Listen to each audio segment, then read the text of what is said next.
नमस्कार, मेरा नाम पीयूष कुमार सोनी है। दोस्तों, जीवन में कई बार हमारे साथ ऐसा होता है, जब हम कोई नया काम शुरू करते हैं तो नकारात्मक विचार वाले लोग हमारा हौसला तोड़ने का प्रयास करते हैं और हमें भविष्य की समस्याओं के बारे में बताते हैं और हम अपना काम बीच में ही छोड़ देते हैं। एक मकड़ी थी, अपना जाला बुनने के लिए वह उपयुक्त स्थान की तलाश कर रही थी। वह चाहती थी जाला ऐसे स्थान पर बने जहां पर ढेर सारे कीड़े मकोड़े और मक्खियां आकर फंसे और अपना जीवन वो मजे से इनको खाते पीते आराम से बिताए। उसे एक कमरे का कोना पसंद आया और वह वहां जाला बनाने की तैयारी करने लगी। उसने भी जाला बुनना ही शुरू किया था, वहां से गुजर रही एक बिल्ली ने उसे देखा और वह जोर जोर से हंसने लगी। मकड़ी ने जब बिल्ली से पूछा कि तुम क्यों हंस रही हो, तो बिल्ली ने बोला कि मैं तुम्हारी तरह बेवकूफ़ नहीं हूं, मैं तो तुम्हारी बेवकूफ़ी पे ही हंस रही हूं। तुम्हें दिखाई नहीं देता कि ये स्थान कितना साफ सुथरा है? यहाँ ना कीड़े मकोड़े हैं न मक्खियां हैं, तुम्हारे जाल में फंसेगा कौन? बिल्ली की बात सुनकर मकड़ी सोच में पड़ जाती है और उस कोने पर जाला बनाना छोड़ देती है और किसी और स्थान की तलाश करने लगती है। उसने घर के बरामदे में लगी एक खिड़की देखी और वहां जाला बुनने चली गई।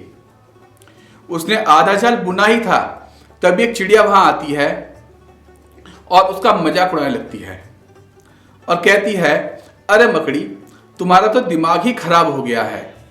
मकड़ी ने पूछा, ऐसा क्या कर दिया मैंने?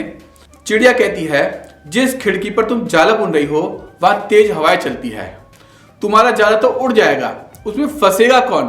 तुम्हारा जाल तो वहां पर टिक ही नहीं पाएगा। मकड़ी को चिड़िया की बात सही लगी। उसने तुरंत खिड़की पर जाला बुनना बंद किया और दूसरे स्थान को ढूंढने लगी। ढूंढते ढूंढते उसकी नजर एक पुरानी अलमारी में पड़ती है। उसका आधा दरवाजा खुला हुआ था। वो वहां जाकर जाल बुनने लगती है।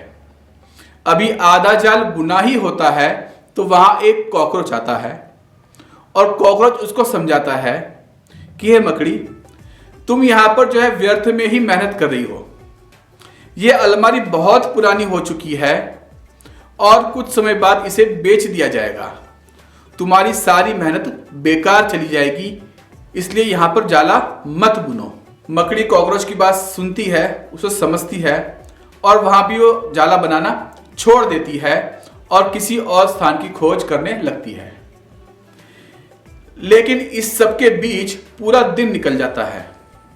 मकड़ी थक गई होती है, उसे भूख प्यास लगी होती है और उसकी इतनी हिम्मत नहीं होती कि वो आगे जाला बुन सके।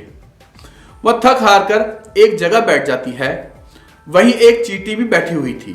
थकी हारी मकड़ी को देखकर चींटी बोली, मैं तुम्हें सुबह से देख रही हूं, तुम जाला बुनना शुरू करती हो और दूसरों की बातों में आकर उसे अधूरा ही छोड़ देती हो।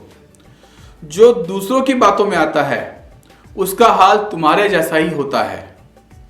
चींटी की बात सुनकर मकड़ी को अपनी गलती का एहसास होता है और वह पछताने लगती है। दोस्तों, अक्सर ऐसा ही होता है।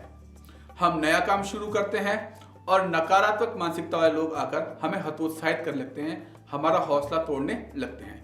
वे भविष्य की परेशानियां, समस्याएं बताते हैं हमें कि इससे ये ऐसा हो जाएगा, इससे वैसा हो जाएगा, और हमारा हौसला तोड़ने का पूरा प्रयास करते हैं। और कई बार हम उनकी बातों में आकर हम अपना काम उसी स्थिति में छोड़ देते हैं जब वो पूरा होने की कगार पर होता है और बाद में समय निकल जाने पर हम पछताते रह जाते हैं। तो दोस्तों, आवश्यकता इसी बात की है कि हम जब भी कोई नया काम शुरू करें तो पूरा सोच विचार कर करें, उसके बाद आत्मविश्वास और दृढ़ निश्चय के साथ उस काम में जुट जाएं। काम अवश्य पूरा होगा। जीवन में सफलता प्राप्त करनी है तो लक्ष्य के प्रति ऐसा ही दृष्टिकोण रखना होगा। धन्यवाद।